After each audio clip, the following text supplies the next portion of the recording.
Right now, in your refrigerator, there is a very good chance you have a vegetable that is, well, basically slowly suffocating. Yeah, that is a dark way to look at it, but it's true. I mean, it is. It's still alive, still desperately trying to draw up moisture. And because of how it was just, haphazardly tossed into the crisper drawer, it's actually bleeding out its most vital nutrients before it ever has a chance to reach your plate. Right. We tend to treat our produce like inert objects, like a Yeah. box of cereal or something. Exactly. But today we are taking a deep dive into the hidden mechanics of a vegetable that you have probably eaten dozens of times without fully understanding its power. We are talking about a single, elegant green spear that has literally held the prestigious title of spring's first superfood for centuries. Are talking about asparagus. Which is funny because, that superfood label gets thrown around so casually in marketing these days that it has almost lost its meaning. Oh, totally. It's just a buzzword now. Right. But to truly understand why asparagus actually deserves that title, we really have to look at the anatomy of the plant at a cellular level. And that is exactly our mission for this deep dive. We are going to figure out exactly why this vegetable has earned its reputation, relying on a targeted brief of sources we've gathered for you today. We're going to look at its complex nutritional profile, the incredibly specific logistics of how to properly buy and store it, and how it fits into a holistic wellness lifestyle. It's a lot to cover, honestly. It is, but okay, let's unpack this because I want to look at this not as a boring nutrition lecture, but as a really fascinating look at the hidden mechanics of the food we actually eat. So let's start with the immediate paradox the sources point out. Asparagus is naturally incredibly low in calories, but it is highly nutrient dense. How does the plant even pull that off? Well, it is essentially the ultimate return on investment for your digestive system. When a food is nutrient-dense, it means the energetic cost it demands of your body, like the calories, is remarkably low. Right, it's not heavy. Exactly. But the payload of micronutrients it delivers is massive. You're getting this incredibly high concentration of vitamins, minerals, and bioactive compounds without, the heavy caloric baggage that usually accompanies energy-dense foods. It's essentially a multivitamin designed by nature, but instead of a chalky pill, it's an elegant green spear. That's a great way to put it. But let's break down that payload. The sources start with vitamin K. Now, my brain immediately associates bone health with calcium. Why is vitamin K stepping into the spotlight here? Because having calcium without vitamin K is like having a pile of bricks on a construction site without any mortar. Oh, wow. Okay. Yeah, I mean, bone is living tissue, right? It is constantly being broken down and rebuilt. Vitamin K is essential because it activates a specific protein called osteocalcin. Osteocalcin. Okay, so what does that do? Think of osteocalcin as the chemical contractor that physically binds the calcium to the bone matrix, providing that critical structural integrity. Wait, so without it? Without vitamin K, the calcium literally cannot do its job effectively. It can even end up depositing in your arteries instead of your skeleton, which is obviously not what you want. Yeah, no kidding. So eating asparagus is essentially hiring a general contractor for your skeletal system. That is wild. It really is. That makes the next nutrient on the list, folate, very interesting. The sources say folate is crucial for healthy cell growth.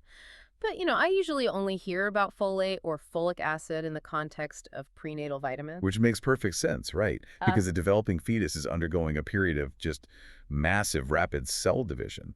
But, I mean, your own cells are constantly turning over, too. That's true. We're always replacing skin and stuff. Exactly. Folate is a B vitamin that acts as the fundamental architect of that cellular division. It is literally required to synthesize DNA. Wait, really? Just fundamental DNA synthesis? Yes.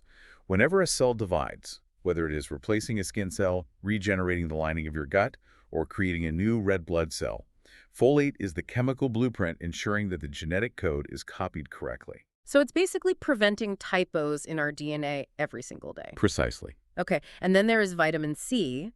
The sources note it for immune support, which, we all know from drinking orange juice when we get a cold.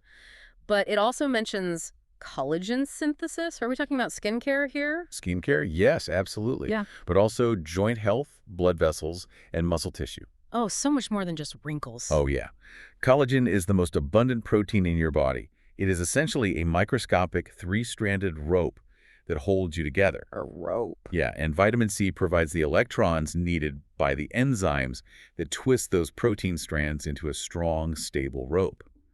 Without vitamin C, that collagen structure just becomes weak and unstable. I am starting to see a theme here. These vitamins are all like foundational structural They workers. really are the cleanup and construction crew. And finally, the brief highlights vitamin A for vision. It says it's a component of rhodopsin. I'll be honest, rhodopsin sounds like a dinosaur. What is that? I mean, it does sound like a dinosaur. But rhodopsin is actually a light-sensitive receptor protein found in the retina of your eye. Okay. You can think of it as a built-in pair of night vision goggles for your cells. Night vision goggles. How does a vegetable do that? Well, when a photon of light hits rhodopsin, the vitamin A molecule inside it literally physically changes shape. And that shape-shifting action triggers an electrical signal that travels down your optic nerve to your brain, allowing you to see in low-light conditions. That is incredible. So a physical shapeshift in a protein fueled by a green vegetable translates to me not stubbing my toe in the dark. What's fascinating here is that these nutrients don't just exist in a vacuum. The magic of getting these vitamins from a whole food source like asparagus, rather than that chalky synthetic pill you mentioned earlier, is synergy. Synergy, meaning they work together? Exactly. Nature packages these compounds together in highly specific ratios that optimize how our bodies absorb and utilize them. So they're kind of helping each other out. Right. The vitamin C, for instance, actively protects the folate from degrading before your body can even use it. Yeah. They work as a cooperative team in a way that is incredibly difficult to replicate in a laboratory. Okay, so we've got the familiar alphabet of vitamins A, C, K acting as the synergistic construction crew. But the sources then move on to two components that do some incredibly heavy lifting for our long-term health, which are fiber and antioxidants. And I have to push back here for a second. Sure. We hear fiber, and we just think of basic digestion. Like, we think of it as the dietary equivalent of a broom. Are we massively underselling it? We are entirely underselling it. If you view fiber just as a broom, you are missing about 90% of its biological value. Really? 90%? Easily. The sources highlight three distinct functions. First is satiety. When you eat the complex fiber in asparagus, it absorbs water and physically stretches the stomach. Okay, so it physically takes up space. Right. And this stretching stimulates the vagus nerve, sending a direct physical signal to your brain saying, "We are full, stop eating." It acts as an active appetite regulator, which makes healthy habits much easier to maintain. Wow, so it's like an internal volume dial for hunger. But what about the third point? The sources mention it nourishes beneficial gut bacteria as a prebiotic. This raises an important question about who we are actually feeding when we sit down to dinner. What do you mean? Well, you have trillions of bacteria in your digestive tract, right? Yeah. And they rely on the complex fibers that your own stomach enzymes just cannot break down. When you eat asparagus, you are bypassing your own digestion to feed that microscopic army in your lower intestine. But, I mean, what do I get out of that arrangement? Why do I care if my gut bacteria are well fed? Because when they ferment that prebiotic fiber, they excrete byproducts called short-chain fatty acids, specifically one called butyrate. Butyrate, okay. And butyrate is phenomenal. It physically fortifies the lining of your gut, preventing toxins from leaking into your bloodstream. Oh, wow. That sounds important. It is. And more importantly, it acts as a signaling molecule that tells the immune cells in your gut to stand down, actively reducing systemic inflammation throughout your entire body. So it's definitely not a broom. It's an appetite regulator and a direct line of communication to our immune system. I am honestly never looking at a stalk of asparagus the same way again. It's pretty impressive for a simple plant. It really is. But let's tackle the other buzzword in the brief, which is antioxidants. The sources specifically mention something called glutathione. It sounds like a sci-fi term. What is this and why is it so vital? To understand glutathione, we really have to understand the microscopic chaos happening inside you right now. Normal metabolic processes, literally just turning your food into energy-produced exhaust. You're the car engine. Exactly like a car engine. Yeah. That exhaust comes in the form of unstable molecules called free radicals. And this process is accelerated by, stress, pollution, poor diet. I feel like I always hear free radicals compared to rust on a bicycle, but how does that actually work inside a human cell? A better way to visualize it is to imagine a pinball machine. Okay, a pinball machine, I can picture that. So a free radical is a steel pinball moving at lightning speed, but it's missing an electron, which makes it highly unstable. It bounces around wildly inside your cell, smashing into the bumpers and flippers, which are your proteins, your cell membranes, your DNA. Ouch. Yeah, and every time it smashes into something, it steals an electron, damaging that cellular structure. That cascading damage is exactly what we call oxidative stress. And if that pinball game goes on long enough, that damage leads to aging and chronic disease. So where do the antioxidants come in? Are they just like catching the pinball? Exactly. Antioxidants are molecules that can safely donate an electron to that rogue pinball without becoming unstable themselves. Oh, that's clever. They're like a series of highly powerful magnets scattered around the pinball machine that catch the ball and safely neutralize it before it can smash into your DNA. Now, glutathione, which is found in really high concentrations in asparagus, is known as the body's master antioxidant. Wait, why does it get the master title? Do other vegetables not have it? Many foods have antioxidants, but glutathione is uniquely potent because it is highly concentrated within the intracellular fluid. Meaning inside the cell. Right. It exists directly inside almost every single cell in your body, just standing guard over your mitochondria and your DNA. The sources are careful to point out that no single food makes you invincible, obviously. Sure. But consistently supplying your body with precursors to glutathione by eating vegetables like asparagus is how you keep those protective magnets fully charged. Okay, I love the pinball analogy. But before we leave the biology and head to the grocery store, I have to ask the most famous or maybe infamous question about asparagus. I think I know where this is going. The brief doesn't explicitly focus on it, but every listener is thinking about it. Why does it make my pee smell weird? Is that a sign that something is wrong, or that the glutathione is working, or what? It's completely harmless, I promise. Yeah. It just comes down to a unique chemical compound appropriately named asparagusic acid. Asparagusic acid. Very creative naming there. Right. When your body digests asparagus, it breaks this acid down into volatile, sulfur-containing compounds. Volatile meaning? It just means they vaporize easily at room temperature, which is exactly why the odor travels from the liquid to your nose so quickly. Sulfur. So it's basically a distant cousin of a skunk spray happening in my bathroom. Biologically speaking, yes. But here's the weird part. My spouse claims they never experienced this. Are they just immune to asparagusic acid? That is honestly the best part of this phenomenon. It is a genetic quirk. A genetic quirk. Yeah. Some people's bodies might metabolize the acid slightly differently, but more often it is a condition called specific anosmia. Anosmia, so they can't smell it. Exactly. Meaning your spouse's body is likely producing the exact same sulfur compounds, but they possess a genetic mutation in their olfactory receptors that literally makes them blind to that specific smell. That is hilarious. They are producing the smell, they just can't detect their own biological exhaust. Pretty much. All right, so we've established the internal mechanics. We've got synergistic vitamins, prebiotic fiber, the glutathione pinball magnets, and a healthy dose of sulfur. But if you want these cellular benefits, you have to actually acquire the vegetable and keep it fresh.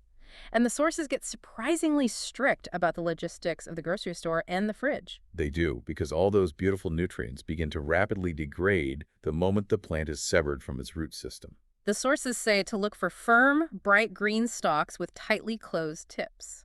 Now, the tips make sense. Nobody wants a mushy vegetable. But does the thickness matter? The brief notes thin stalks cook faster, thick stalks are meatier.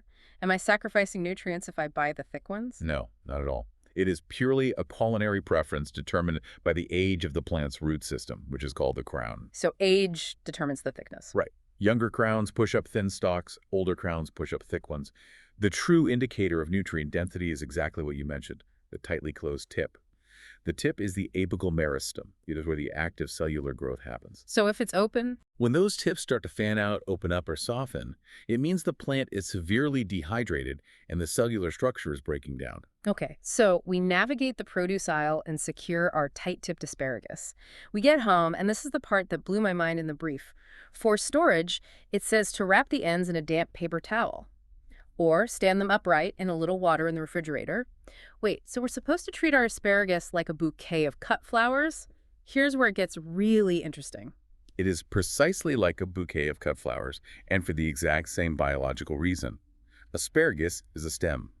It contains tiny vascular tubes called xylem, which pull water up from the earth. Oh, so they're like little straws. Exactly.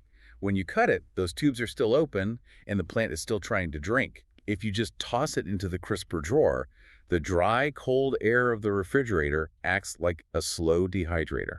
And I imagine as it dehydrates and gets all rubbery, it's not just losing water, it's bleeding out those water-soluble nutrients like the vitamin C and the folate we just talked about. Absolutely. Nutrient degradation accelerates exponentially as the plant loses internal moisture.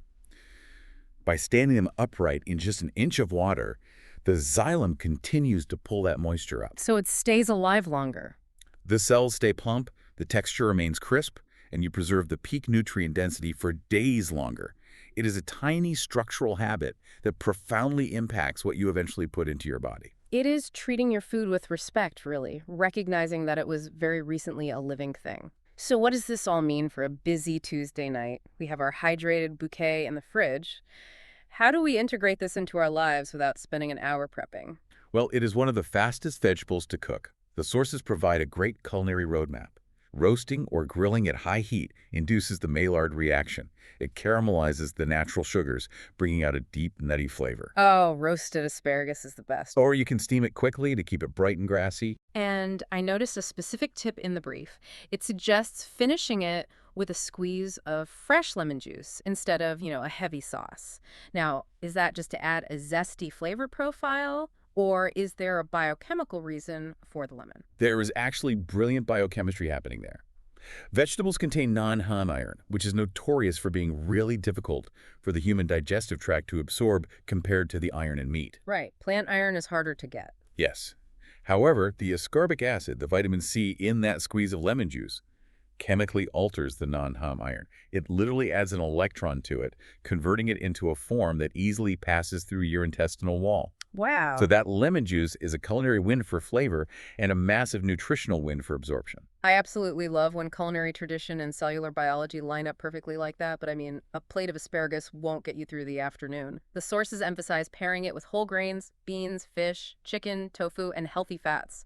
Why the specific pairings? It comes down to macronutrient balance and preventing glucose spikes. Asparagus brings the micronutrients and the fiber. But if you want sustained energy, you combine that prebiotic fiber with the protein of, say, grilled salmon and the healthy fats of olive oil. To slow things down. Exactly. That combination slows down the emptying of your stomach and the absorption of sugars into your bloodstream. You get a slow, steady release of energy rather than a frantic spike and a crash. It's engineering the perfect, slow-burning fuel source, and doing it when the ingredient is at its absolute best. The brief brings up seasonality, noting that fresh asparagus is widely available during spring across North America. Seasonality is a critical concept for health and your budget. When you buy produce in its natural growing season, you're getting it when it had the optimal sunshine and soil conditions to develop its nutrients. It hasn't been sitting in a truck for a month. Exactly. It hasn't been sitting in the cargo hold of a ship for 3 weeks, slowly suffocating and losing its glutathione. And because it is locally abundant, supply and demand dictates that it is significantly more affordable. It's better for your cellular machinery, better for your wallet, and honestly, it just tastes infinitely better. Which brings us to the most important part of this deep dive, zooming out from the dinner plate to the broader philosophy of human health. Because as incredible as this vegetable is, asparagus cannot do the job entirely on its own. No, it can't. If we connect this to the bigger picture, we have to recognize that wellness is an ecosystem. The sources are very grounded in this reality. They reiterate a vital, holistic message. Lasting health comes from consistent, comprehensive habits. Right. It is not a magic bullet. You can't just, eat asparagus, sleep 3 hours a night, and expect to be healthy. Exactly. Eating a diverse array of colorful vegetables is foundational. But that has to work in concert with cardiovascular activity. It must be paired with deep sleep, which is when your brain actually flushes out toxins and your body utilizes those vitamins for repair. The construction crew needs time to work. Right. And crucially, it requires managing stress. Chronic stress floods your body with cortisol, which ramps up inflammation and creates entirely new waves of those rogue, free radical pinballs we talked about. No amount of asparagus can outwork a constantly stressed nervous system. True health is the harmony of all those systems working together over a long period of time. It's the cumulative effect of 1,000 small, good choices. Well, that wraps up our deep dive into the hidden mechanics of spring's first superfood. Thank you for joining us on this exploration. I really hope this conversation gives you a new appreciation for the microscopic construction crews, the pinball magnets, and the gut bacteria armies hiding inside that elegant green spear. And maybe it inspires you to treat your next bunch like a bouquet of flowers in the fridge. It really is a game changer for keeping it fresh. Oh, absolutely. But before we go, I want to leave you with one final thought to mull over, building on what we've unpacked today. The sources highlighted how asparagus is spring's first superfood, offering peak quality, flavor, and affordability right when it naturally emerges from the thawing earth. We biologically crave that crisp freshness precisely when it arrives. So, if our bodies respond so well to the nutritional profile of a plant precisely when it naturally appears in its specific season, what does that suggest about our modern habit of expecting and eating the exact same foods year round?